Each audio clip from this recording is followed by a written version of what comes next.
నమస్కారం, welcome to 1TV news.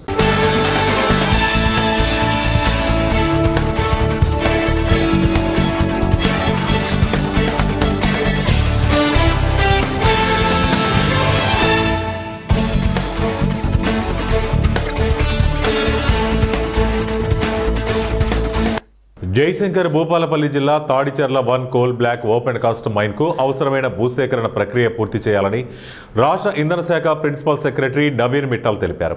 Jayashankar Bhupalpally జిల్లాలోని Genco CMD Harish, జిల్లా collector Rahul Sharma, thermal coal డైరెక్టర్లతో కలిసి Tadicherla 1 coal block open cast mine ను పరిశీలించారు. ఈ సందర్భంగా అధికారులు మైనింగ్ కార్యకలాపాలు, ఉత్పత్తి ప్రక్రియ, భద్రతా ప్రమాణాలు, పర్యావరణ చర్యలు వంటి అంశాలను పరిశీలించారు. మైనింగ్ ప్రాంతం నుండి తాడిచెర్ల గ్రామాన్ని, వాహన ప్రాంగణం, యంత్రాలను, ఫీడర్ బ్రేకర్ పరిశీలించారు. భూసేకరణకు సంబంధించిన పరిహార పంపిణీ, పునరావాస చర్యలు వంటి విషయాలపై సంబంధిత అధికారులను అడిగి తెలుసుకున్నారు. అనంతరం ఏఎంఆర్ కార్యాలయంలో సమావేశం నిర్వహించారు. భూసేకరణ, పునరావాస చర్యలు న్యాయబద్ధంగా, పారదర్శకంగా, వేగంగా పూర్తి చేయాలని సూచించారు. అనంతరం తాడిచెర్ల నుండి కేటీపీపీ వరకు కన్వేయర్ బెల్ట్ నిర్మాణం, రవాణా మార్గం, దుబారాలపై ఇంజనీరింగ్ అధికారులతో సమీక్ష సమావేశం నిర్వహించారు. ఈ కార్యక్రమంలో జెన్కో సిఎండి హరీష్, జిల్లా కలెక్టర్ రాహుల్ శర్మ పాల్గొన్నారు. అధికారులు కన్వేయర్ బెల్ట్ నిర్మాణానికి అవసరమైన భూసేకరణ, రహదారి మార్గం, భద్రతా చర్యలు మరియు అవసరమైన నిర్వహణ ప్రక్రియపై వివరాలు అందించారు. కన్వేయర్ బెల్ట్ నిర్మాణం పూర్తయితే రహదారి రవాణాపై భారం తగ్గి సమర్థవంతంగా బొగ్గు పంపిణీ జరుగుతుందని తెలిపారు. విద్యుత్ అంతరాయం లేకుండా రానున్న రోజుల్లో నిరంతరాయ విద్యుత్ సరఫరా జరగాలని ఆయన సూచించారు. కేటీపీపీలో 28 మెగావాట్ల సోలార్ ప్లాంట్ నిర్మాణానికి చర్యలు తీసుకోవాలని ఆయన ఆదేశించారు. ఈ కార్యక్రమంలో thermal director Rajasekhar Reddy, coal director Ragya, విద్యుత్ శాఖ ED Lakshmaiah, KTPP CE Shri Prakash, SE Muthyalarao, అదనపు కలెక్టర్ అశోక్ కుమార్, విద్యుత్ శాఖ ఎస్ఈ మంజూర్ నాయక్, తహసీల్దార్ రవికుమార్, ఏఎంఆర్ ప్రతినిధులు తదితరులు పాల్గొన్నారు.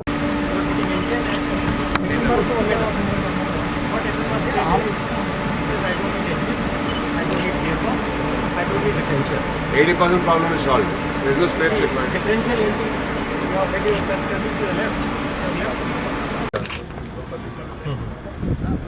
Currently we are saying. So now this entire thing is this. Yes. This entire thing.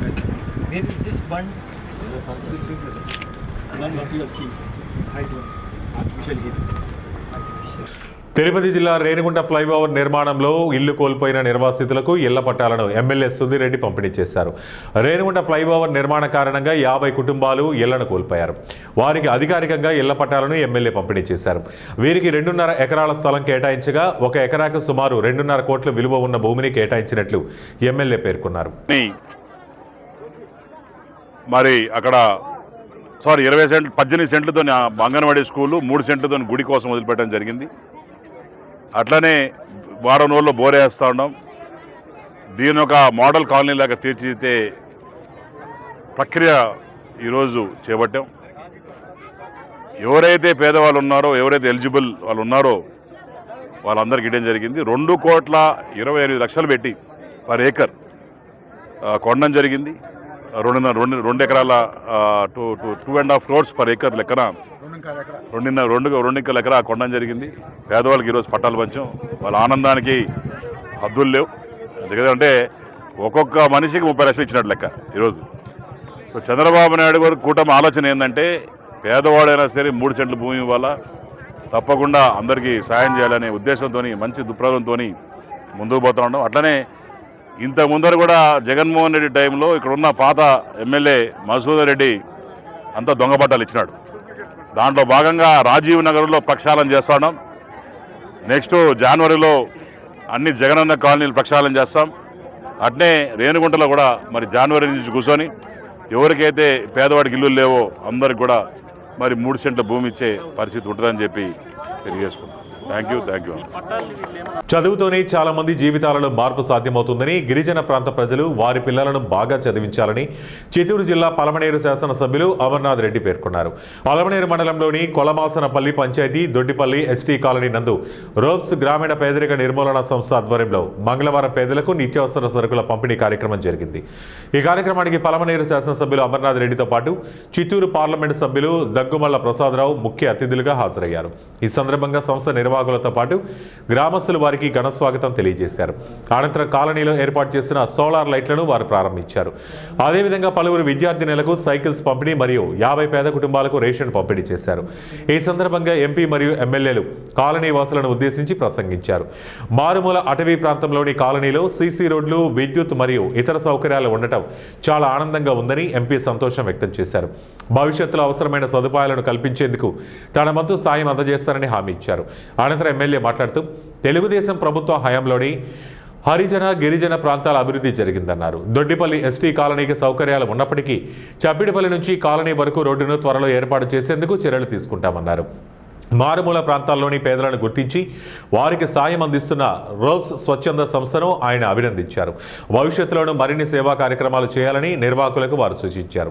ఈ కార్యక్రమంలో Dravida university vice chancellor Doraswamy Naidu, Byreddipalli మండల పార్టీ అధ్యక్షులు Kishore Goud, Palamaner single window chairman Venkataratnam తదితరులున్నారు. అదే మా ఎమ్మెల్యే గారికి చెప్తున్నాం, ఇంత రిమోట్ విలేజెస్లో ఎలా బతుకుతున్నారు, ఎట్లా వీళ్ళకి సౌకర్యాలు ఉన్నాయంటే ఎమ్మెల్యే గారిని అభినందించాలి. వాళ్ళు కానీ వాళ్ళ నాన్నగారు కానీ ఇక్కడ కూడా వచ్చి రోడ్లు వేసి ఇక్కడ కూడా పవర్ ఇచ్చి తర్వాత వీళ్ళకి చదువుకోవడానికి అవకాశాలు కల్పించే ఒక మార్గాన్ని చూపించారు.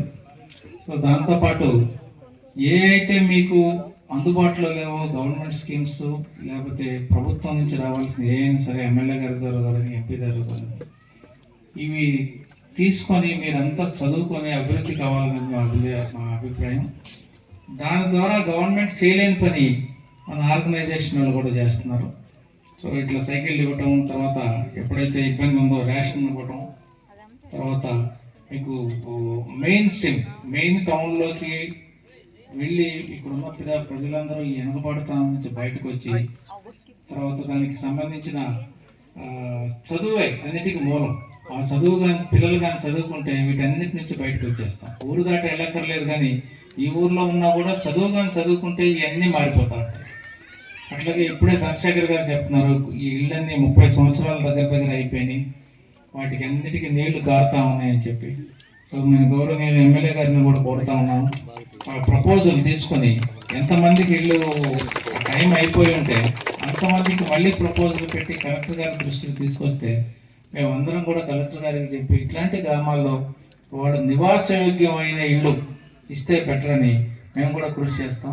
అట్లాగే అన్ని కూడా గోగుల్ బండ్లు వేసినాం. ఎక్కడైతే ఎస్టీ పాపులేషన్ ఉందో, ఏ యానాదులు ఎవరైతే ఎస్టీస్ ఉన్నారో వాళ్ళందరికీ కూడా ఈ నియోజకవర్గంలో అన్ని గ్రామాలు ఈ సంవత్సరంలో మొత్తం లింకప్ చేసాం. ఈ గ్రామమే దొడ్డిపల్లి ఎస్టీ కాలనీ తప్పించి అన్ని చేసాం. త్వరలోనే రేపు రాబోయే కాలంలో ఏ నిధులు వచ్చినా కూడా దీన్ని కూడా డైరెక్ట్ గా మీకు లింక్ చేసి దీన్ని కూడా కార్ రోడ్ చేయడానికి తప్పనిసరిగా కూడా మేము ప్రయత్నం చేసిస్తామని చెప్పి సందర్భంగా మీ దృష్టికి తెస్తా ఉన్నా. అదేవిధంగా ప్రభుత్వ పరంగా ఎన్నో సంక్షేమ కార్యక్రమాలు ఈరోజు మీకు అందిస్తా ఉన్నారు. ఈరోజు ఉచితంగా మీ గ్యాస్ కనెక్షన్లు ఇస్తా ఉన్నారు. వస్తా ఉన్నాయి కదమ్మా, గ్యాస్ కనెక్షన్ ఉన్నాయి. పిల్లలు చదువుతా ఉంటే వాళ్ళకి డబ్బులు పడినాయా, తల్లిదండ్రులకు డబ్బులు పడినాయి. 3 బస్ ఎక్కుతా ఉన్నారు, అడిగి పోయి చదువుకోలేక పోయి ఎక్కుతా ఉన్నారు లేదా? అన్నీ కూడా చంద్రబాబు నాయుడు గారు ఏమైతే చెప్పారో అవన్నీ కూడా పూర్తి స్థాయిలో సూపర్ 6 పథకాలు ఏవైతే ఉన్నాయో అవన్నీ కూడా మీకు సంక్షేమ కార్యక్రమాలన్నీ ఇవ్వడం జరిగింది. అభివృద్ధి పరంగా 1-2 ఉంటే వాటిని కంప్లీట్ చేసి త్వరలోనే మీకు ఇచ్చే కార్యక్రమం చేస్తాం. అయితే ఈ రోజు మేము వచ్చిన పని అయితే ఈరోజు మీకు సైకిల్ కానీ అదేవిధంగా ఈ యొక్క డైపర్లే కదా రేషన్ వచ్చి మామూలుగా మీకు వచ్చే రేషన్ ఎట్లా వస్తుంది, కొంచెం పేదవాళ్ళు ఎక్కువ ఉంటే అన్ని వంటకు కావాల్సినటువంటి పప్పు, ఆయిల్ అన్ని. తిరుపతి జిల్లా చంద్రగిరి నియోజకవర్గంలో దారుణ ఘటన చోటు చేసుకుంది. వివాహేతర సంబంధ గొడవలో ఓ పసికందు మృతి చెందింది. సుబ్రహ్మణ్యం అనే వ్యక్తితో ప్రసన్న అనే మహిళ వివాహేతర సంబంధం కొనసాగిస్తోంది. సుబ్రహ్మణ్యం భార్య ఉమకి విషయం తెలియడంతో బంధువులతో కలిసి ప్రసన్నపై దాడి చేయించింది.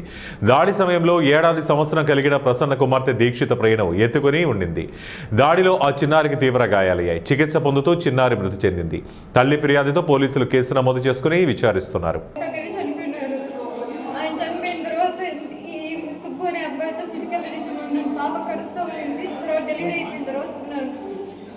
ఇప్పుడు భార్య వాళ్ళ మధ్య ఇద్దరు వచ్చి నన్ను పాప నా సంకటం ఉండింది, నన్ను కొట్టినారు. కొట్టినప్పుడు పాప దెబ్బ తగిలినట్టుంది, పాప లేదు సార్. వాళ్ళిద్దరే కొట్టినారు. ఉమా దుర్గా. తిరుపతి జిల్లా రేణిగుంట గాజుల మండ్యం పోలీసులు ఇటీవల హత్యకు గురైన కొండూరు మనోజ్ హత్య కేసులో 3 నిందితుల్ని అరెస్టు చేసినట్లు ఏఎస్పీ మనోహరాచారి మీడియాతో తెలిపారు. హరిప్రసాద్, సుధాకర్, శాంసంగ్లు మృతుడు మనోజ్ను లక్ష్మీనగర్లోని హరిప్రసాద్ ఇంట్లో అక్టోబర్ 2వ తేదీన సాయంత్రం 6 గంటలకు కాళ్లు చేతులు కట్టేసి ప్లాస్టిక్ కవర్ల మొహానికి చుట్టి ఊపిరి ఆడకుండా చేసి చంపారన్నారు. లక్ష్మీనగర్లో నిర్మాణంలో ఉండి ప్రస్తుతం పాడుబడిన ఇంటి వాటర్ సప్లై వేసి అనుమానం రాకుండా పూడ్చిపెట్టారు. RFSL scientific team, close team సహాయంతో నిందితులను గుర్తించామన్నారు. పేరు కొండూరు మనోజ్. అతను చాలా కాలంగా వైర్ అఫెన్సెస్ చేస్తున్నటువంటి గత చరిత్ర ఉంది, అతని నేర చరిత్ర ఉంది. తర్వాత దీనిలో సరే సబ్సిక్వెంట్గా దాన్ని దర్యాప్తులో తేలింది ఏమంటే ఇతనితో పాటు ఇతన్ని ఒక 3 ముద్దాయిలు, హరిప్రసాద్ అనే అతను, అదేవిధంగా సుధాకర్ అతని తమ్ముడు సుధాకర్, అదే శ్యామ్సన్ అనే ఇంకొక స్నేహితుడు, వీళ్ళు 3 కూడా ఇతన్ని చంపినట్లుగా మాకు దర్యాప్తులో తేలింది.